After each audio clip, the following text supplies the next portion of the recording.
Posts are the primary method of adding dynamic content to WordPress.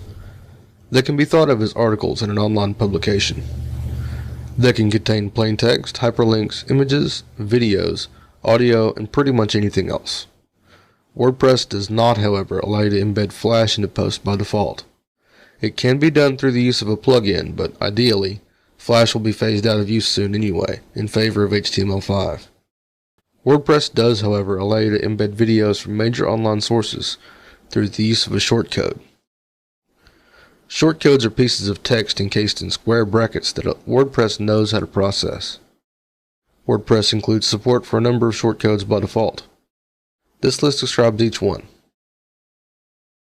You can embed videos from YouTube, Hulu, Vimeo, TED, Flickr, Blip, and some others listed here.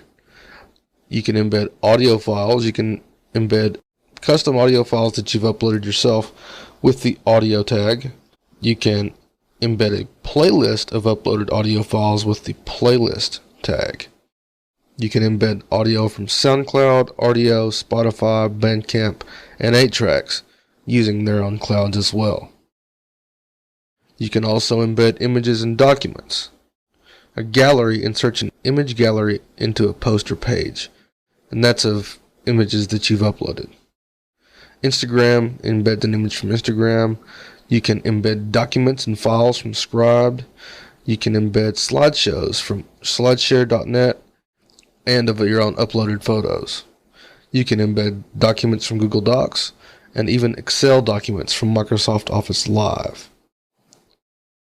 Shortcodes make it easy to integrate your media and documents from their existing homes on the internet so that you don't have to re-upload them to your site. This cuts down on your bandwidth usage, which may be a concern in some hosting environments. There are some other shortcodes available to perform more miscellaneous tasks. You can embed Google Maps, contact forms, lists of posts of specific categories, authors or tags, Twitter timelines, pre-formatted source code, and others. You should bookmark and reference the shortcodes page for any time you think you may be able to use one. Posts are normally displayed in a single column that makes up most of the WordPress window. There are some advanced methods of displaying posts side by side, but they require modifying base WordPress code and are outside the scope of this course. By default, WordPress displays 10 posts per page. You can change that in the Reading Settings configuration. Here, you can see that the default setting is 10 posts per page. If your blog has more than 10 posts, you'll see a link below the 10th post that says Previous Entries. You can change this setting to include more than 10 posts per page, but it's not recommended. The more posts you have per page, the longer each page takes to load and render. However, if your content is mostly text, you could get away with increasing that limit without taking much of a performance hit. You can also enable infinite scroll in Jetpack.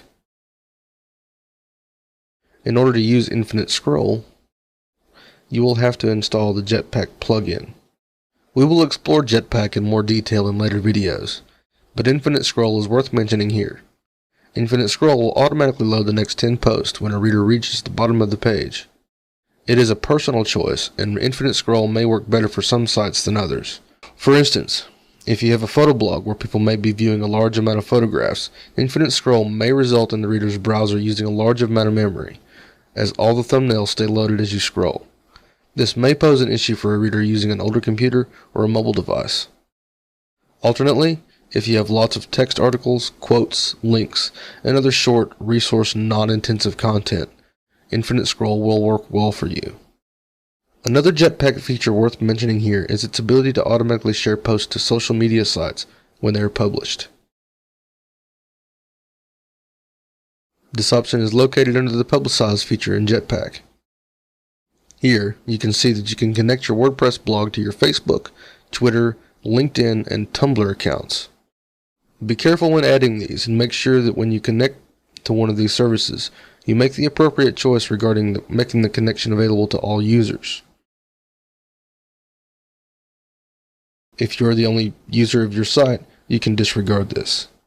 However, if you have multiple authors, you can choose to make the connection available to them as well, so that their posts are shared.